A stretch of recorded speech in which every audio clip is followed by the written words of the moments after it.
안녕하세요. 저는 몇 해 전 배은 망덕한 인간을 제 인생에서 완전히 도려낸 적이 있는 40대 중반의 여자입니다. 살면서 사람한테 뒤통수 맞고 배신 당하는 것처럼 데미지가 큰 일도 잘 없는 것 같아요. 그 사람을 믿는 만큼 그 충격과 상처는 더욱 큰 것 같고요. 저는 한 대학교에서 시간 강사로 일을 하고 있습니다. 교수를 목표로 하고 있고요. 저희 아버지는 건물을 여러 개 소유하고 계신 소위 건물주입니다. 여유로운 집안 환경 덕에 커오면서 큰 어려움 없이 살아왔었죠. 나름 큰 기복 없이 순탄한 인생을 살아왔다고 생각했습니다. 좋은 학교, 대학원 졸업하고 부모님 지원을 받으며 하고 싶은 공부 실컷 하고 또 소아과를 운영하는 의사 남편까지 살면서 굴곡을 겪어본 적이 있느냐는 소리까지 들어볼 정도로 평탄하고 여유로운 삶이었습니다. 그런데 그런 얘기가 있더라고요. 모든 사람에게는 예외 없이 각자 힘든 일이나 어려운 일들이 다 존재할 수밖에 없다고. 그런 시련이나 고통이 아예 없는 사람은 이 세상에 없다고요. 그게 마치 총량의 법칙처럼 잔잔하게 여러 개의 시련이 나타나는 사람도 있겠지만 한 번에 크고 묵직한 시련이 닥치는 사람도 있다고 하더라고요. 그렇게 치면 저는 후자에 가까운 것 같습니다. 평온하고 행복하다고 믿으며 살았는데 참 기가 막힌 일을 겪어야 했거든요. 남편은 저랑 결혼할 때만 해도 페이닥터로 일하고 있었습니다. 남편은 전형적인 계룡남 출신이었어요. 시댁은 형편이 많이 어려웠지만 그래도 공부머리가 특출났던 남편은 의대에 들어가고 의사가 되었습니다. 남편 밑으로 2명이나 더 있는 신우들은 대학도 못 갔어요. 가정 형편 때문에요. 오빠한테 모든 지원이 가다 보니 신우들은 대학도 못 가고 오히려 일하면서 오빠 등록금 보태주고 그랬던 거죠. 남편은 자기가 이 집의 유일한 기둥이다, 유일한 희망이다 라는 생각을 가지고 열심히 공부했다고 했습니다. 그렇게 의사가 되었고 집안 상황은 좀 나아졌겠지만 개원은 꿈도 못 꾸고 페이닥터로 계속 일을 하는 상황이었대요. 그러다가 저를 만난 거였죠. 제 친구의 소개였는데 그 남자는 저를 보자마자 운명의 반쪽이라고 느꼈다고 했습니다. 아, 이 여자랑 내가 결혼을 하겠구나. 그런 생각이 번뜩 들었다고 하더라고요. 그때는 그 말이 꽤나 로맨틱하게 느껴졌는데 이제 와서 보니 저한테 한눈에 반했다거나 사랑의 스파크가 튀어서 그랬다기보다 제가 돈 많은 집 딸이라는 걸 알았기에 본능적으로 저를 놓치면 안 될 것 같다는 생각을 한 게 아닌가 싶어요. 그걸 운명이라고 생각했던 것 같고요. 어쨌든 그 남자는 저에게 적극적으로 대시를 했는데 저도 그 남자가 마음에 들었습니다. 기본적으로 차분하고 진중한 성격 같았는데 한 번씩 웃으면 소년 같은 느낌이 들었어요. 저는 웃는 모습이 예쁜 사람이 이상형이었는데 그 남자의 천진한 웃음에 호감을 느끼게 되었습니다. 그렇게 저희는 잘 만나오다가 결혼까지 하게 되었죠. 저랑 결혼하고 나서 남편은 저희 아버지 건물 2층에 개원을 하게 되었습니다. 당연히 저희 아버지의 도움을 받아서요. 저희 아버지가 아예 병원을 차려주신 거죠. 그 건물이 신도시 쪽에 있다 보니 주변에 신혼부부와 어린 아이들이 많았거든요. 그래서 소아과 위치로는 아주 탁월한 곳이었습니다. 남편은 처음엔 소아과만 개원해서 진료를 하다가 나중에는 소아 발달 센터까지 열었습니다. 요즘 발달 지연이나 언어 문제를 겪는 아이들이 많아지는 추세기에 남편이 운영하는 센터도 덩달아 몹시 잘 됐죠. 남편은 그걸로 돈을 꽤 많이 벌었고 그 동네에서 가장 인기가 많고 환자가 많은 소아과가 되었습니다. 그맘때 저는 고등학교 동창 모임에 나가게 되었어요. 저도 일이 바쁘다 보니 자주는 못 나갔는데 친구들의 성화에 오랜만에 가게 되었죠. 그런데 자리에는 화영이도 나왔더라고요. 화영이도 한동안은 집에 일이 많다고 모임에 안 나왔었는데 근 1년 만에 나온 것이었죠. 화영아, 너 진짜 오랜만이다. 오랜만이야, 연희야. 너 살 빠졌어? 가뜩이나 마른 애가 다이어트라도 하니? 다이어트는 무슨. 그냥 이래저래 힘들어서 빠졌어. 뭐가 힘들어? 다른 애들한테 못 들었어? 나 이혼했는데. 아, 정말? 저는 몰랐습니다. 저도 너무 바빠서 딱히 다른 친구들하고 자주 만나거나 연락을 많이 하진 않았거든요. 더더욱 화영이 얘기를 굳이 한 적도 없고요. 게다가 저 역시도 오랜만에 모임을 나온 것이기도 해서 화영이의 근황은 몰랐습니다. 전에 남편하고 사이가 좋지 않다는 말은 얼핏 들었던 것도 같은데 결국 이혼을 했구나 싶기도 했습니다. 언제? 오래됐어? 아니야. 별거는 좀 오래 했는데 완전히 서류 정리된 지는 몇 달 안 됐어. 지금은 혼자 살아. 그렇구나. 미안해. 나도 사는 게 바빠서 몰랐어. 미안하긴. 나는 아무렇지도 않은데 뭐. 저는 그 뒤로부터는 의도적으로 화영이의 이혼에 대해서 얘기를 꺼내지 않았습니다. 무슨 사정이 있는지는 잘 모르겠지만 어쨌든 더 이상 그런 얘기는 안 해야겠다 싶었죠. 그러다가 화영이가 묻더라고요. 참, 니네 남편은 병원 엄청 잘 된다며? 발달치료센터까지 열었다고. 소아과 바로 앞에. 그 대화를 듣고 있던 친구 하나가 그러더라고요. 연희 얘는 돈을 아주 갈퀴로 긁어 모으겠어. 가뜩이나 부잣집 딸이. 부잣집 딸은 무슨. 진짜 부잣집 딸이 들으면 웃길 일이다. 야, 네가 진짜 부잣집 딸이잖아. 건물주 아버지의 의사 남편에 본인은 대학 교수고. 교수는 무슨 시간 강사지. 곧 될 거잖아. 하여튼 얘 팔자가 제일 부러워. 오늘 네가 사라. 저는 민망해서 내가 살 테니 많이 먹으라고 하고 술만 마셨습니다. 그런데 화영이는 뭔가 저에게 할 말 있는 듯 저를 힐끗힐끗 보더라고요. 왜? 저기 연희야, 나 너한테 할 말 있는데 나중에 따로 연락해도 되지?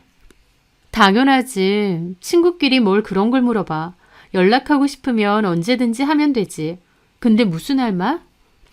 나중에 전화해서 얘기할게. 그렇게 그날의 모임은 끝이 났습니다. 그리고 다음 날이었어요. 저는 강의를 마치고 나오는데 화영이로부터 전화가 왔더라고요. 저희 학교로 왔으니 시간 되면 식사라도 같이 하자고요. 갑자기 저희 학교까지 찾아왔다니까 깜짝 놀랐죠. 그렇게 저는 구내식당으로 갔습니다. 화영아, 여기까지 어쩐 일이야? 근처에 볼 일 있어서 왔다가 너네 학교 근처라서 왔어. 구내식당 말고 맛있는 거 먹으러 가자. 나 수업도 끝났고. 여기도 좋은데 뭐 오랜만에 캠퍼스 느낌도 느껴보고 그냥 여기서 먹자. 그렇게 저는 화영이와 식사를 하게 되었습니다. 지나가는 학생들이 저에게 인사를 했고 저도 웃으며 인사를 받아주었죠. 멋지다 교수님. 아직 정식 임용도 안 됐는데 뭐. 어쨌든 교수님 맞잖아. 너는 참 예전부터 보면 다 가진 것 같아. 공부도 잘하고 운도 좋고. 에이, 내가 뭘. 근데 나는 왜 이 모양인지. 실은 내가 어제 너한테 연락 좀 해도 되겠냐고 했잖아. 그거 너한테 취업 부탁하려고 그런 거야. 취업? 나 이제 혼자 됐잖아. 일해야지. 그래서 말인데 원무과나 간호조무사 쪽으로 혹시 너네 남편 병원에 취업 좀 시켜줄 수 없을까 해서. 나이도 많고 경력은 없다 보니 취업도 쉽지는 않네. 라며 화영이는 씁쓸하게 웃더라고요. 화영이는 고등학교 졸업 후 2년제 대학을 들어갔었습니다. 다른 고등학교 친구들은 저랑 사는 형편이 비슷비슷한 편인데 그중 화영이만 집안 형편이 좋지 않았어요. 화영이는 2년제 보건행정학과를 졸업하고 병원 원무과에서 1년 정도 일을 했었습니다. 그러면서 간호조무사 자격증도 땄었죠. 그런데 1년 정도 후에 갑자기 결혼을 한다고 하더라고요. 상대방 남자는 화영이보다 12살이 많았고 사업을 하는 사람이라고 했습니다. 나이가 좀 많아서 괜찮을까 싶기도 했지만 화영이는 결혼하는 것에 너무 행복해 보이더라고요. 그리고 남자가 돈을 잘 버니까 경제적으로 여유가 생겨서 행복하다고 그랬습니다. 그전까진 저희들하고 만나도 돈 쓰는 게 부담스럽다고 잘 그랬는데 이제는 돈 잘 버는 남편이 있으니 돈 쓰는데 부담이 없어서 좋다고도 했죠. 나이 차이는 좀 있지만 그래도 알콩달콩 잘 사는 줄 알았는데 언젠가부터 불화가 심하다고 하더니 결국 몇 달 전 이혼을 했던 겁니다. 아무리 친구라지만 자존심도 강한 화영이가 저한테 이런 부탁을 하는 게 얼마나 어려운 일일까 싶었어요. 그래서 저는 걱정 말라고 남편에게 말해서 자리 알아봐 줄 테니 좀만 기다리라고 했습니다. 친구가 힘들게 부탁하는데 없는 자리라도 만들어주고 싶은 게 제 마음이었어요. 그렇게 남편에게 말했고 남편은 딱히 빈자리가 없는 건 맞다고 했습니다. 하지만 화영 씨가 필요하면 자리를 하나 만들어 보겠다고 했고 발달센터 쪽에서 상담 실장 자리를 만들어 주었어요. 그렇게 화영이는 저희 남편 병원으로 출근을 하게 되었습니다. 화영이는 너무 고맙다며 저희 가족에게 밥도 한번 샀어요.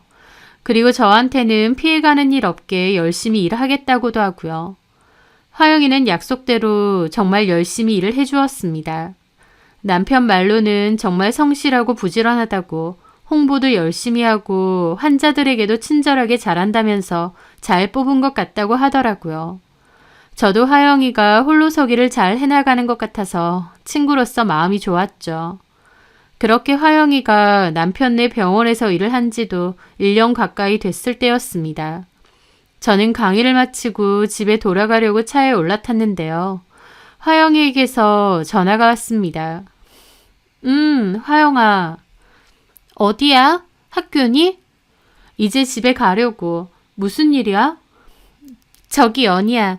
내가 너한테 할 말이 좀 있는데 오늘 저녁에 시간 좀 되니? 할 말? 뭔데? 만나서 얘기할게. 보여줄 것도 있고. 그래. 그렇게 저는 남편 병원 근처로 가게 되었습니다. 병원으로 올라가 보니 화영이가 다른 직원들이 퇴근 준비를 하고 있더라고요. 어머, 사모님 안녕하세요. 네, 안녕하세요. 퇴근들 준비해요? 네, 원장님 진료실 안에 계세요. 오늘 원장님하고 어디 가시는 거예요? 아니에요. 원장님 아니고 송 실장님하고 밥 먹으려고요. 잠시 후 남편이 진료실에서 나오더니 저를 보고 놀라더라고요. 여보, 여긴 어쩐 일이야? 연락도 없이. 나 화영이랑 밥 좀 먹으려고 왔지. 아, 송 실장님하고? 왜? 왜긴 친구끼리 오랜만에 데이트 좀 하려고 그러지. 그런데 남편 표정이 뭔가 좀 떨떠름 하더라고요. 그러더니 그럼 나도 같이 가자. 내가 밥 살게. 뭐하러? 친구끼리 만나는 건데 당신이 왜 끼냐? 그리고 당신 요즘 피곤하다며. 집에 가서 좀 쉬어. 아휴, 그래도. 잠시 후에 탈의실에서 옷을 갈아입은 화영이도 나오더라고요. 화영이는 다소 굳은 얼굴로 남편에게 목례를 하더니 저한테 가자고 했습니다. 저는 직원들에게 인사를 하고 남편에게도 집에 가서 보자고 했죠. 그리고 화영이와 근처 음식점으로 갔습니다. 근데 할 얘기가 뭐야? 그런데 화영이의 표정이 어둡더라고요. 나 요즘 원장님 얼굴 보기가 싫다 정말. 그게 무슨 말이야? 화영이는 저희 남편 얼굴도 보기 싫다는 겁니다. 혹시 무슨 일이 있었나 싶더라고요. 무슨 일 있었어? 우리 남편이 뭐라고 해? 그게 아니라 아무리 내가 일하는 직장의 상사라고 해도 이건 진짜 아니다 싶어. 내가 눈 감아주는 게 맞나 싶기도 하고. 왜 그러는데? 내가 네 친구기도 하지만 어쨌든 너네 남편 병원에서 일하는 직원이기도 하잖아. 그래서 사실 이런 말을 해야 되는지 아니면 그냥 묵인해야 되는지 나도 솔직히 고민이 좀 많았단 말이야. 하지만 나도 사람인데 네가 나 위해서 직장 자리까지 마련해줬는데 나 살자고 모른 척하는 건 좀 아닌 것 같아서. 화영이는 무슨 말을 꺼내려고 하는 건지 거창하게 둘러대더라고요. 저는 마음이 조급해져서 물었습니다. 그래, 알겠어. 무슨 일인데? 우리 남편하고 무슨 일 있었어? 원장님하고 나하고 무슨 일이 있었겠어. 그게 아니라 너 놀라지 말고 들어? 우리 병원에 말이야. 원장님 내연녀가 있는 것 같아. 저는 화영이의 말에 너무 놀라 들고 있던 컵을 떨어뜨릴 뻔했습니다. 병원 근무하면서 생기는 문제나 사회생활 갈등 정도라고 생각했는데 화영이 입에서 나온 말은 남편이 외도를 저지르고 있다는 소리였으니까요. 게다가 그 외도 상대가 저희 병원 안에 있다는 겁니다. 지금 뭔 소리해? 우리 남편이 바람을 핀다고? 확실한 거야? 실은 내가 그 두 사람 같이 있는 것도 봤거든. 누군지도 알아. 같이 있는 걸 봐? 언제? 2주 정도 됐나? 내가 그날 퇴근을 좀 늦게 하고 갔는데 주차장에서 곽 원장님 차 안에 걔가 타고 있는 거야, 조수석에.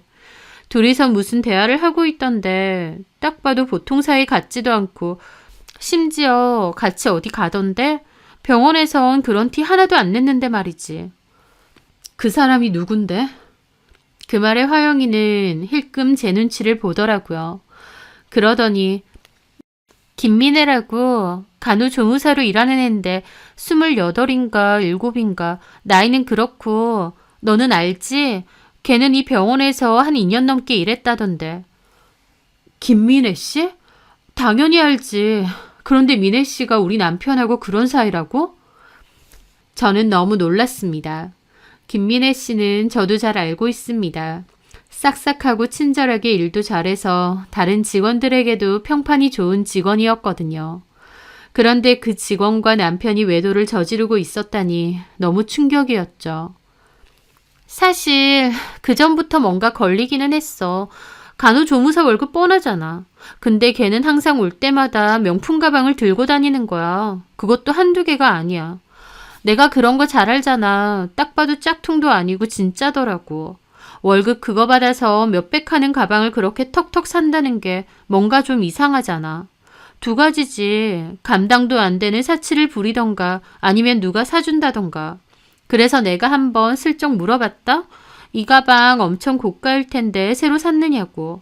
그랬더니 그냥 웃으면서 선물 받았다고 하더라고. 누구한테 받았냐니까 남자친구한테 받았다는 거야. 민혜 씨 남자친구 되게 부자인가 보다 했더니 아무 말 안 하고 그냥 말더라고.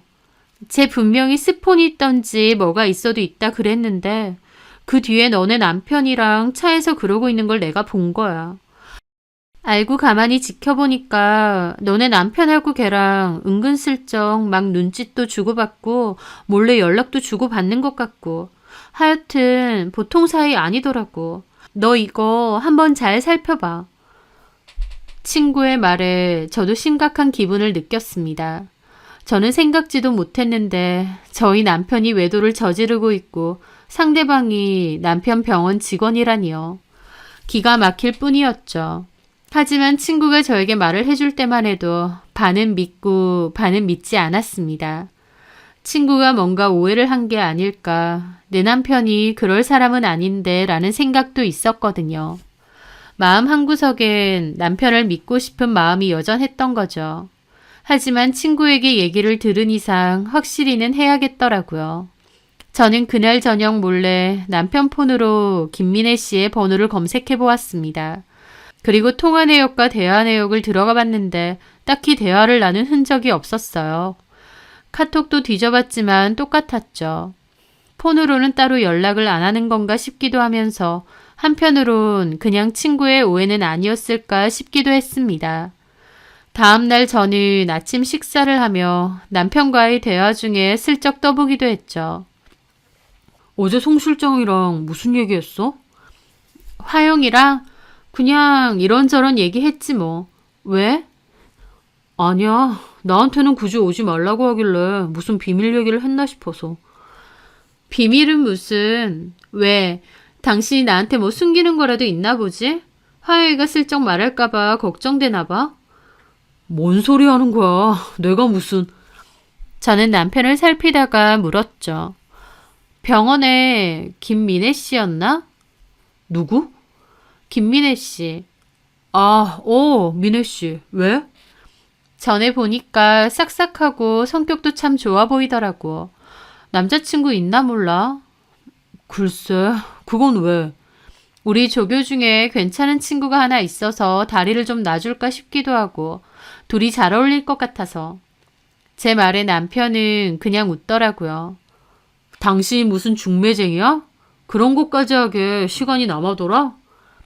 왜? 싫어? 내가 싫을 게 뭐 있어. 알아서 해. 한번 물어보던지.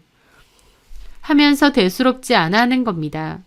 아내의 입에서 내연녀 얘기가 나오면 움찔 놀랄만도 한데 남편은 전혀 신경도 안 쓰더라고요.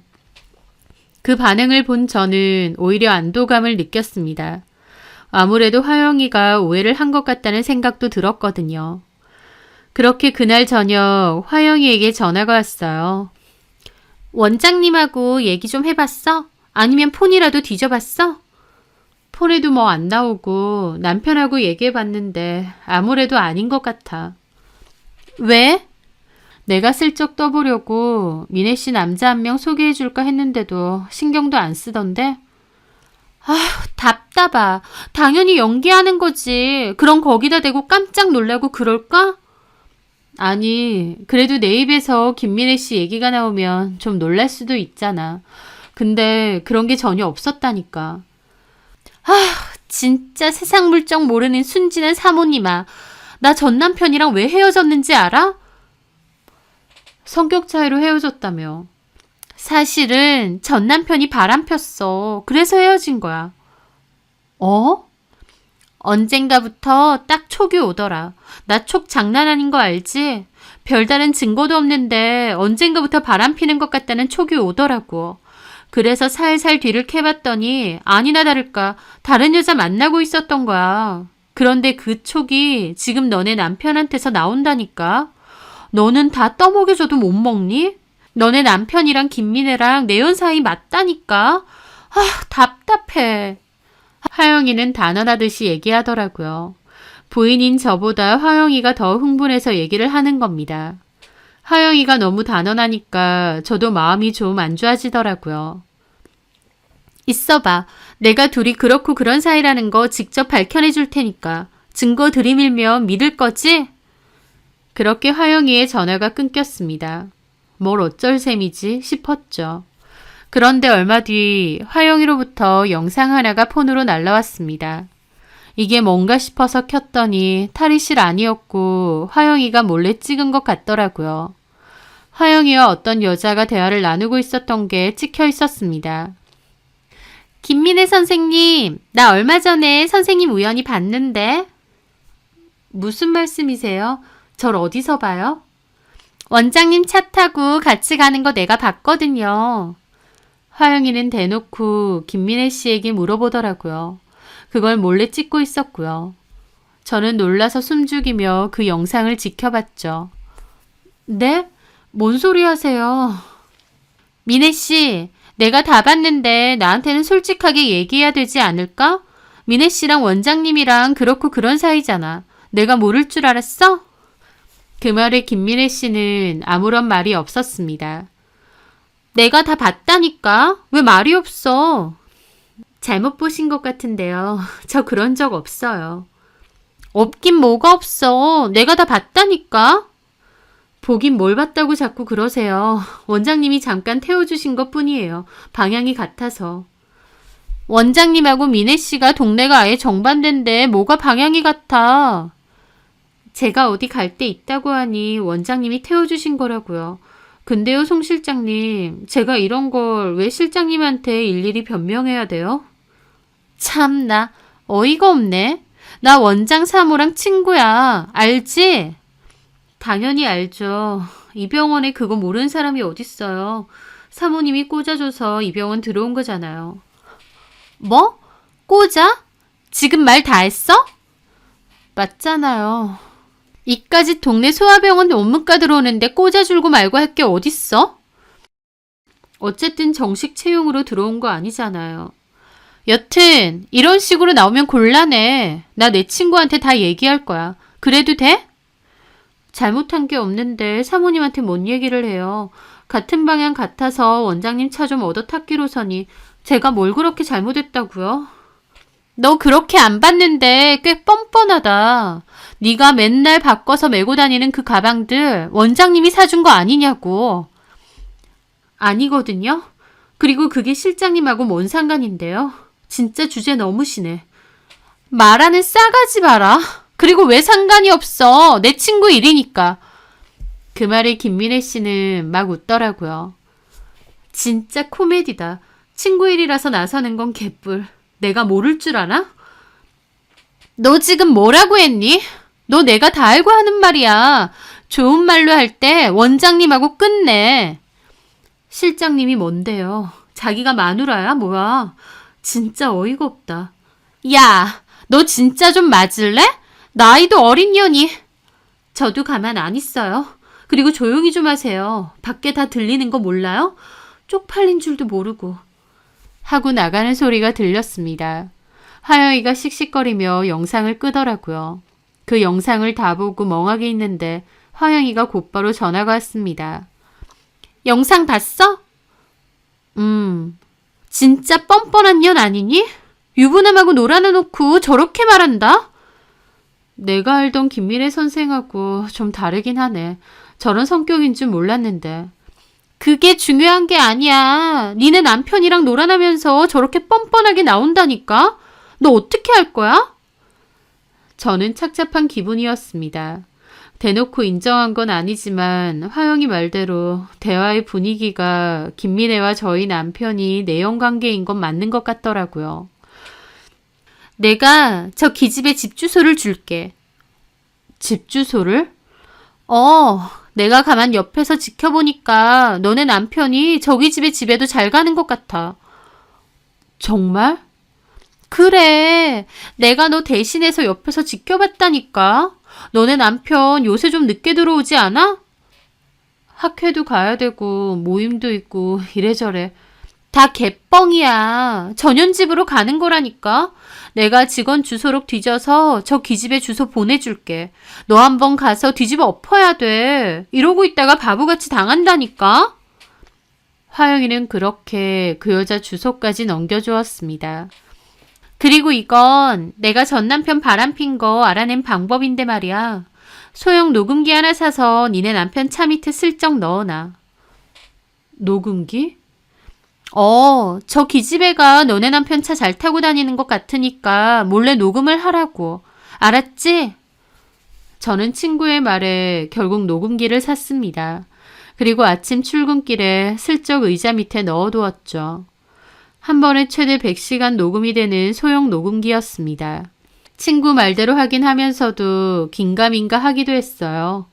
끝까지 친구의 말이 틀리길 바란 것도 있었습니다.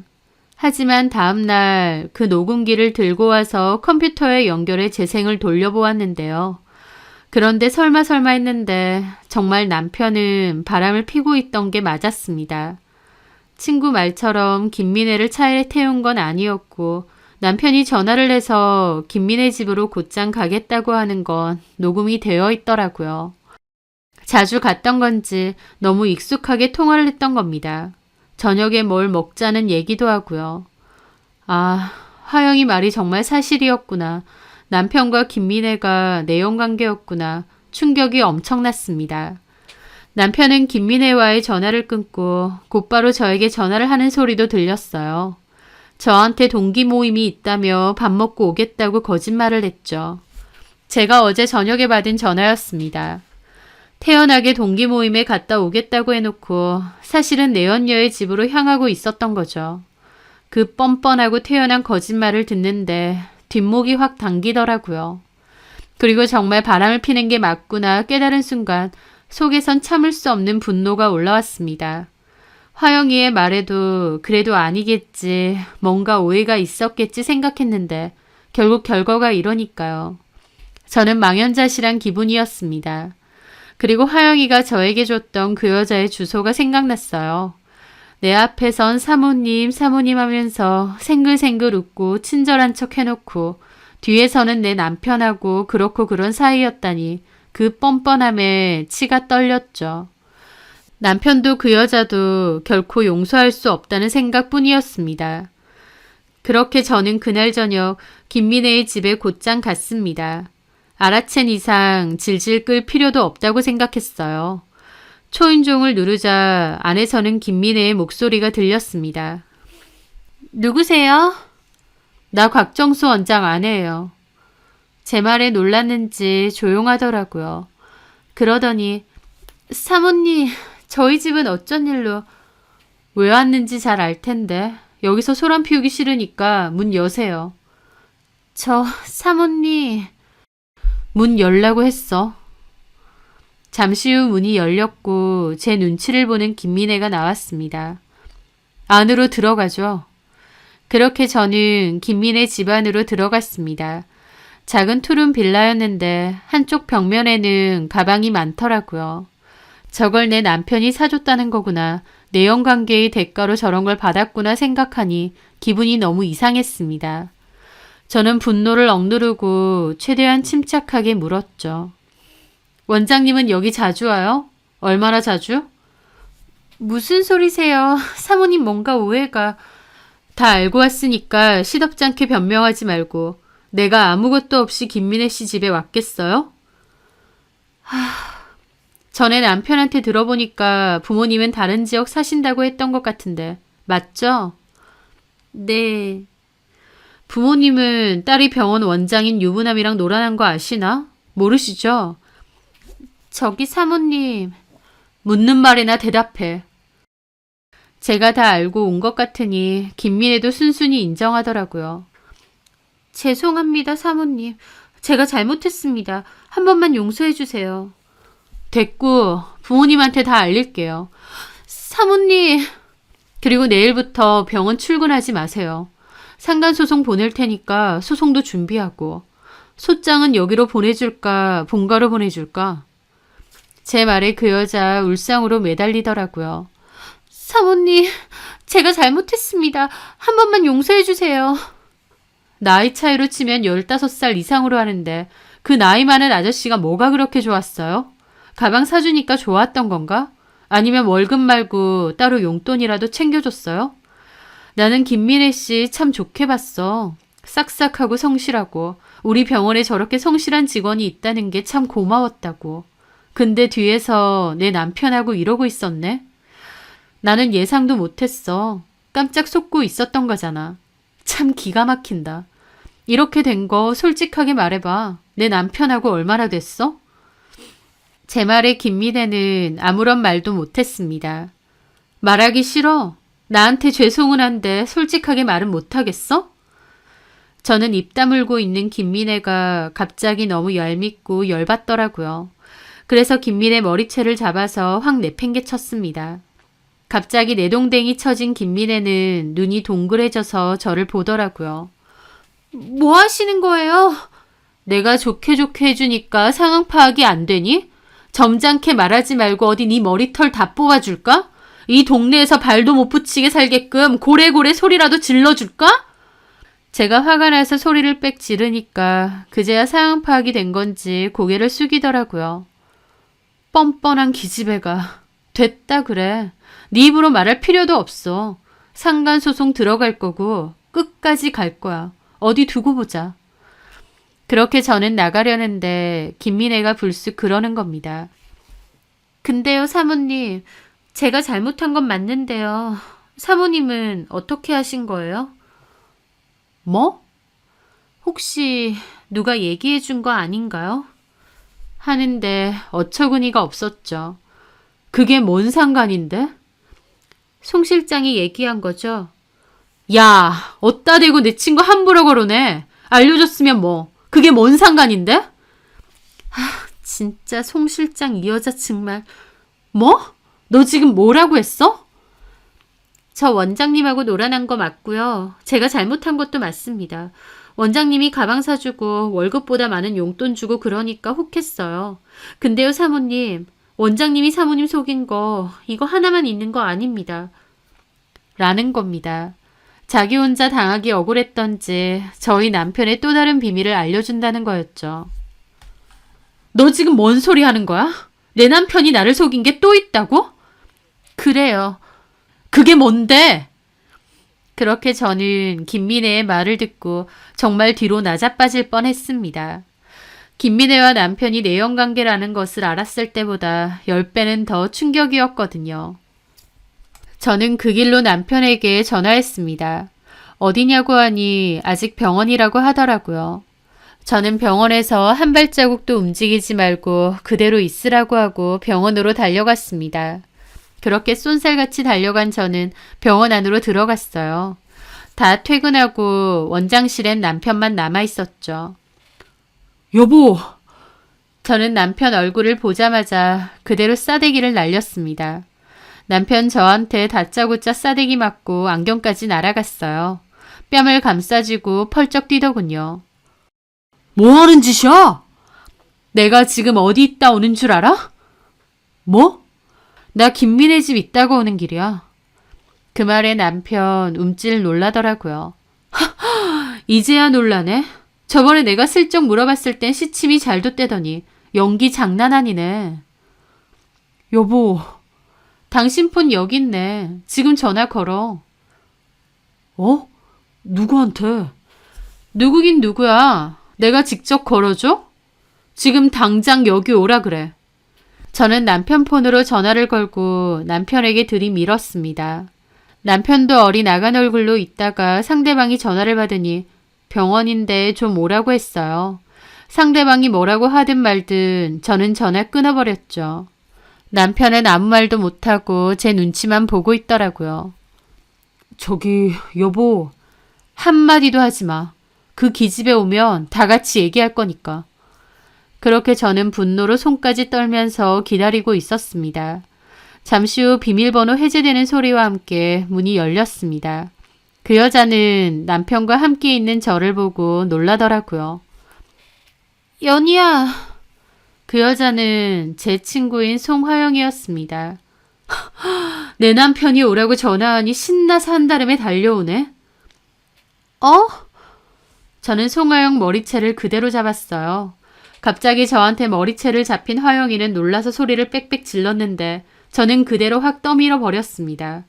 송화영은 바닥에 나동그라졌죠. 야, 너 미쳤어? 너야말로 미친 거 아니야? 김민혜 그 기집애도 이 사람이랑 놀아났지만 너도 마찬가지라며. 너도 내 남편이랑 놀아났다며.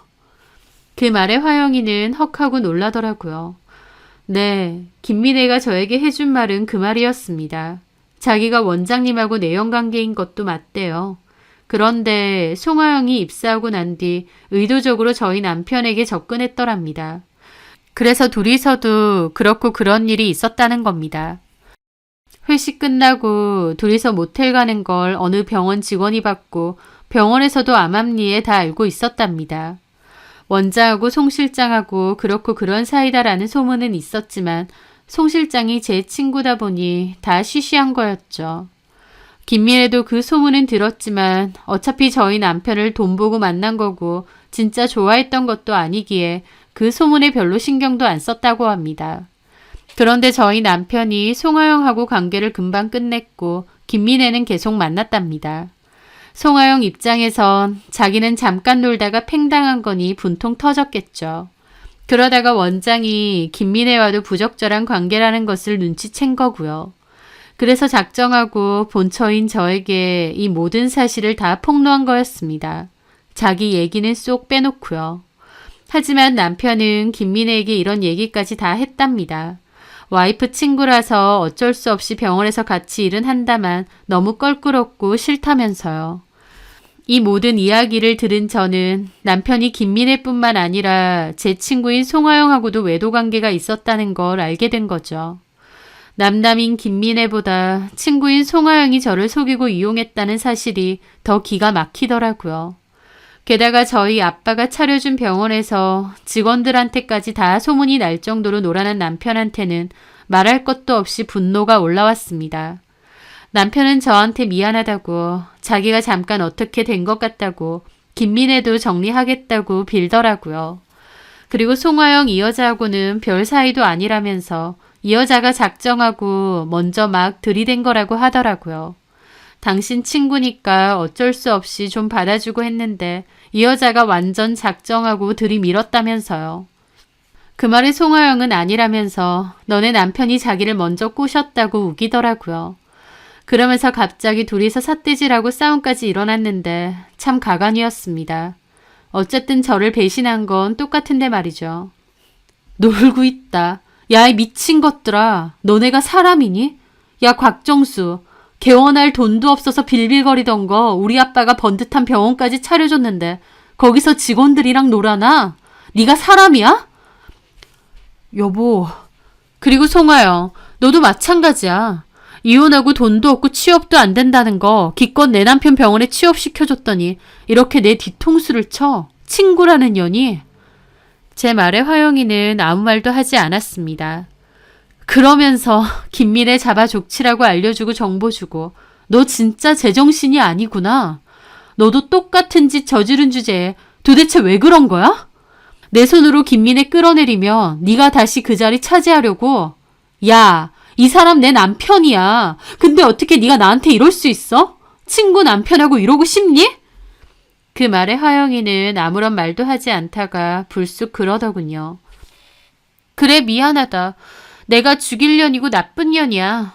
소송을 하든 뭘 하든 네 마음대로 해. 병원에선 나가줄게. 그리고는 가방 챙겨서 자리를 떠나버렸습니다. 작정하고 친구 남편하고 바람 피워놓고 미안하다는 성의 없는 한마디면 끝인가요? 저는 남편도 남편이지만 친구의 모습에 정말 무너질 것 같더라고요.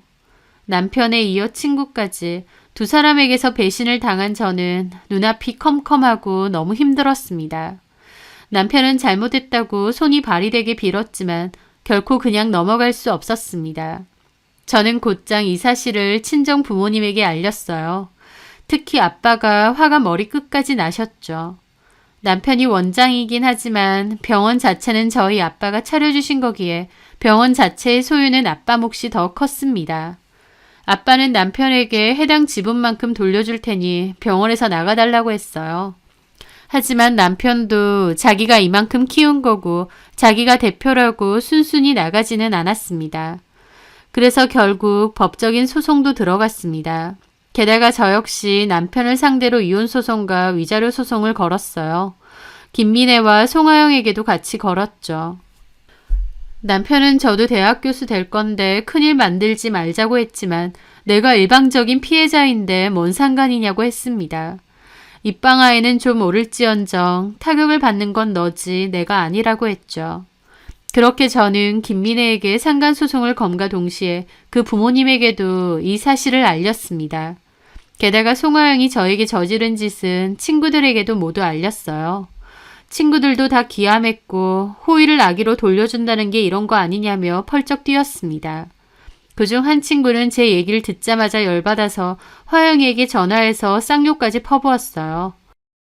야, 네가 사람이냐? 연희가 너 생각해서 일자리 마련해줬더니 연희 남편하고 놀아나? 이거 완전 쓰레기네. 그랬더니 오히려 화영이가 더 악을 쓰면서 너는 김연희 나팔수냐고. 김연희는 가만히 있는데 네가 왜 난리냐고 더 욕하고 난리치더니 전화 끊더라고요. 그 일로 친구들도 완전 송하영에서 등 돌리고 안 좋은 소문은 일파만파 다 퍼졌죠. 친구 한 명은 송하영이 예전부터 저 부러워하고 시기 질투하더니 결국 이렇게 된 거라고 하더라고요. 걔가 언제 나를 시기 질투했느냐, 그런 적은 없었다 하니까 그 친구 말로는 아니래요. 송하영은 제 앞에서만 착한 척하고 뒤에서는 제 욕도 많이 하고 저주도 많이 퍼부었답니다. 쟤는 뭔 복이 있어서 부모 잘 만나고 남편 잘 만나느냐고요. 저는 몰랐는데 화영이는 꽤나 오랫동안 저에게 깊은 시기심과 질투가 있었더라고요. 그 생각을 하니 일부러 우리 남편 병원에 취업시켜 달라고 한 건가 싶은 생각마저 들었습니다. 이유야 어찌됐든 저는 그 뻔뻔한 인간들을 상대로 모조리 위자료 소송을 걸었어요. 소송이라는 게 참 오래 걸리더라고요. 남편하고 아빠의 병원 관련 법적 다툼은 2년 정도 지속되었습니다. 그래도 초반에 병원 영업은 계속했었는데 그 와중에 병원의 불미스러운 일들은 소문 다 났죠. 그러면서 환자들도 다 떨어져 나갔습니다. 애기 엄마들이 주 고객층인데 병원 차려준 본처 배신하고 두명하고나 바람을 피웠다는 소문에 병원은 구설수의 중심에 서게 되었거든요. 아이들을 상대로 하는 소아과인데 그런 소문이 나니 누가 그런 데를 가겠나요? 영업도 제대로 안 되고 소문 때문에 계속 시끄러워지자 결국 얼굴 다 팔린 남편이 먼저 병원을 포기했습니다. 저랑 남편의 이혼 소송도 마무리된 상태였고 남편 나간 뒤에는 병원 내부 리모델링하고 다른 소아과가 들어왔습니다. 새로운 병원이고 새로운 원장이라고 대대적으로 홍보를 했는데 위치가 워낙 좋다 보니 그 소아과도 잘 되더라고요. 전 남편은 소문이 무서웠는지 좀 떨어진 지역의 타 병원에서 다시 페이닥터로 일을 한다고 하고요. 보통 개원이가 다시 페이닥터로 일하는 일이 흔치는 않다는데 남편은 그 흔치 않은 일을 해내더라고요. 본인이 저지른 짓 때문에요. 저를 처음 봤을 때 운명이라고 느꼈다던데 그 운명이라는 건 제가 본인의 성공에 도움이 될 만한 물주라는 뜻이었겠죠. 하지만 기껏 운명의 물주를 만나면 뭐 하나요? 결국 혼자서 허튼 짓 하다가 다 말아 먹었는데요. 저토록 어리석은 인간이 또 있을까 싶습니다. 송하영도 마찬가지입니다. 본인을 위해 선뜻 손을 내밀어준 친구를 저버렸던 그 인간. 원장 사모님이라는 제자리가 탐이 났던 건지 아니면 제 남편에게 남모르게 흠모하는 마음이 있던 건지 혹은 저에 대한 질투심으로 눈이 돌아버린 건지 그 친구의 진짜 속마음이 뭔지는 모르겠습니다. 사실 알 필요도 없고요. 제일 중요한 건 남편이든 송하영이든 참 어리석고 멍청한 짓을 저지르고 그 일로 인해 스스로 망했다는 것이겠죠. 남의 인생이 마냥 평온하고 행복해 보여도 모든 사람은 자기 나름의 전쟁을 겪고 있다고 합니다. 저 역시도 마찬가지예요. 돈 많은 부모 밑에서 부족함 없이 커 보인다고 해도 저도 제 나름대로 고민과 스트레스, 콤플렉스 등은 많이 있죠. 다만 그걸 겉으로 표현하느냐 안 하느냐의 차이일 뿐이라고 생각합니다. 그 인간들 때문에 제 인생에 원치 않은 구설수에 휘말리긴 했지만 씩씩하게 잘 털어내고 제 인생 살려고 합니다. 크게 생각하면 큰일이고 또 아무것도 아닌 일이다 생각하면 아무것도 아니잖아요. 남편과 친구로부터 배신당하고 이혼하고 소송하고 참 별일이 있었지만 기나긴 인생에서 이 정도 일 아무것도 아니다 생각하고 그냥 흘려보내려고 하네요. 제 사연 들어주셔서 감사합니다.